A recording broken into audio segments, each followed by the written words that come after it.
Welcome to the Sports Show. I'm Andy Marks. And I'm Byron Saucer. Well, here we are looking at another Friday night of football. We've been picking games for you all season long. Byron, you've amassed a pretty impressive record of 50-11. Pretty impressive. Congratulations. And just so we know, what is your record exactly? It happens to be one game better, but it really wasn't the point of the discussion.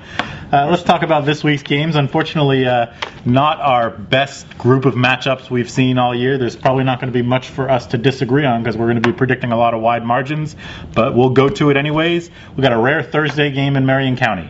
Yep, Buchholz Bobcats, speaking of rare, coming in with a 1-5 record, which you don't see very often from that group. At Stantoul Memorial, a 7-1 North Marion team.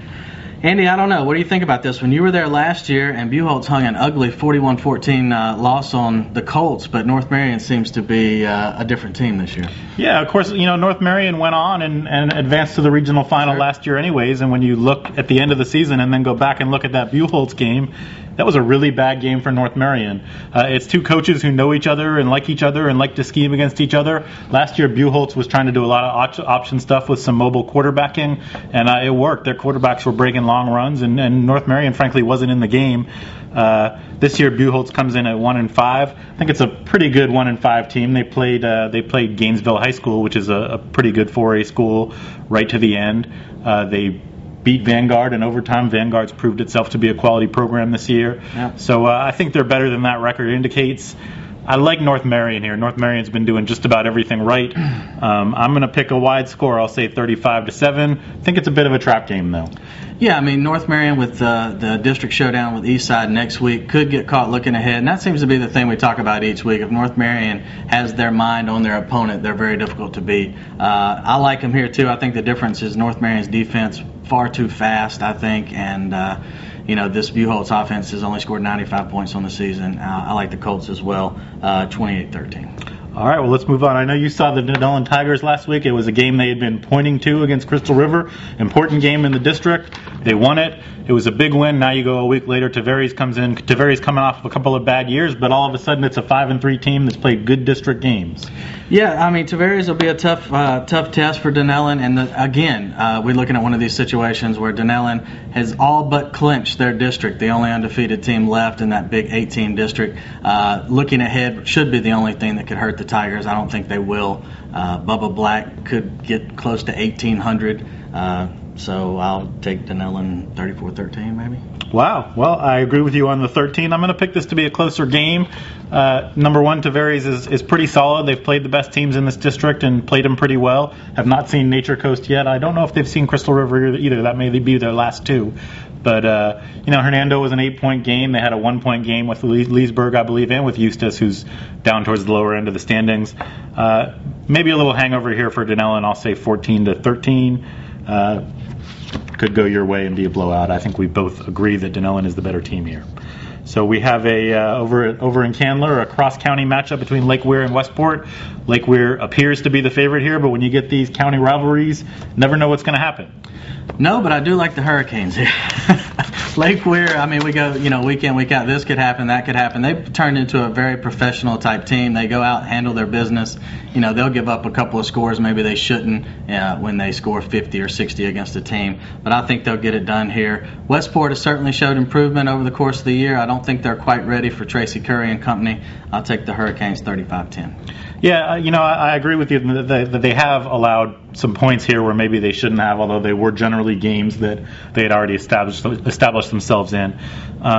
This is an important game for Lake Weir's defense, I think. They have a game coming up with Gainesville. They are likely going to have playoff games coming up down the road also. Yeah. And I want to see Lake Weir's defense shove a team around that they should beat up. And unfortunately for Westport, it's not been their year offensively. They've had to scrap their entire system, start over again, plug in new kids all over the place.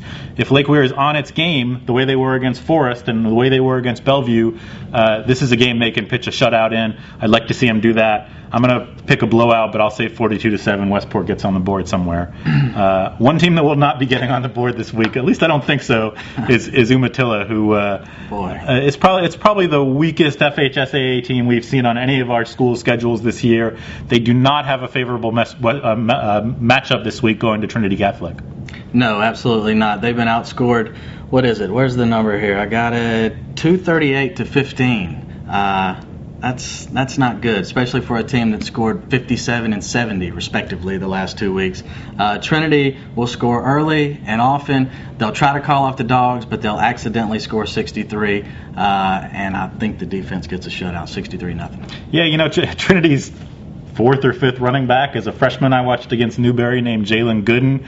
This is a kid where if they quote-unquote call off the dogs, he'll break 80-yard touchdown runs in this game. Trinity's going to have to be careful to not score 80 points if, in fact, they're not going to, and I think they very well might.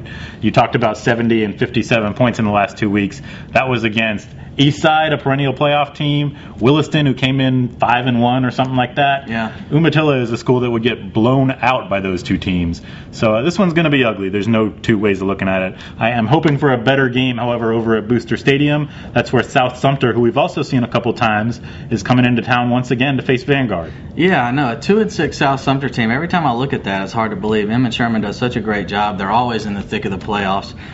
It's just shocking every time I see 2-6 South Sumter. But I did actually see them play out at Stan Tool, and I think Vanguard is going to handle them just like everybody else has, pretty much, by Quentin Hitchcock standing up, throwing the little hitch to Takeem Platt. He'll eventually break a couple of those, and because their cornerbacks play 10, 12 yards off, which is really bizarre. I don't know. I've never seen them to adjust to their opponent, and I like the Knights here, 21-14. Also like Vanguard in an easy win. I picked a score of 28-10, and I think that's a great point. And it's not just Platt. I think there's another couple guys you can dump the ball to in the flat, and they'll make plays. I love P.J. Williams running in the open field. Yeah. Leo Burgess been gaining huge yards all year long. So I think it's a nice matchup for Vanguard. South Sumter, I mean, what can you say? When every year you're a couple or 3 rounds into the playoffs, I guess you're entitled to a year off. Sure. Maybe they're rebuilding, maybe they're young, but they do have good athletes. So this is a trouble spot for Vanguard if they're not ready to play. And let's move on to the strike zone. We've got Southlake coming into town. These are two teams who have struggled this year. Southlake is a 6A school. Bellevue is a 4A school. 3A school. 3A school. Yeah. So we have a discrepancy in student body size. How does that play out on the field, do you think? For me, it's going to play out for a touchdown victory for Southlake. That's what I'm going to go, 21-14. Yeah, Bellevue, I think, has fallen out of the race a little bit. They're still, I guess, for them to still be alive in a tiebreaker scenario, Eastside would need to upset North Marion while Bellevue beats Vanguard. Not the two most improbable things to ever happen, but I think Bellevue has lost its chance. They lost badly in their first 2 district games. Been a little bit of a struggle. Mike Bowe has told us that they've had some injuries and some illness problems. They also have had some trouble filling their lines with big guys, which they had several years ago when they were in the playoffs every year. So I'm going to pick a wide one here. I'll say 45-7. Southlake over in that Orlando area is playing some pretty impressive 6A schools, I think. We'll see how it goes. All right, next we have St. John hitting the road, going to Foundation Academy down in Winter Garden. 3-4 St. John. They won their last 2 coming off a bye in emphatic fashion. Big blowouts, both of them. Now they're facing a 5-2 Foundation Academy squad. This one's tough. We went back and forth on this one. I know we were talking about this, but I'm going to take the home team here. I'll go with Foundation 27-20. I will as well. I think this is a good measuring stick type of game for St. John, though. Foundation seems to have similar scores against their common opponents. They have a winning record. St. John doesn't yet, although they're trending in that direction. It'd be a great sign for St. John to go out and win this one. They're getting into the heart of their conference play. I think they've got as good a chance of anyone to make the playoffs in the SAC, the Sunshine State Athletic Conference. Cheer. I'm going with a 1-point score, 17-16. The Saints win this one. I think it's safe to say that they're better than we had given them credit for earlier in the year. They're really turning things around.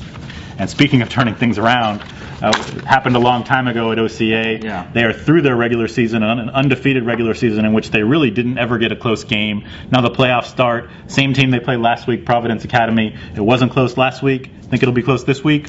I don't. I don't. They beat this team 50-0 last week. I think it'll be a similar situation here. When you got guys like Jabril Stewart and TJ Moreland, who I think each got 3 carries last week, each had well over 100 yards. I mean, it's wherever on the field you give it to them. That's how long the touchdown run will be. I think they'll handle their business, probably rest the starters in the fourth quarter.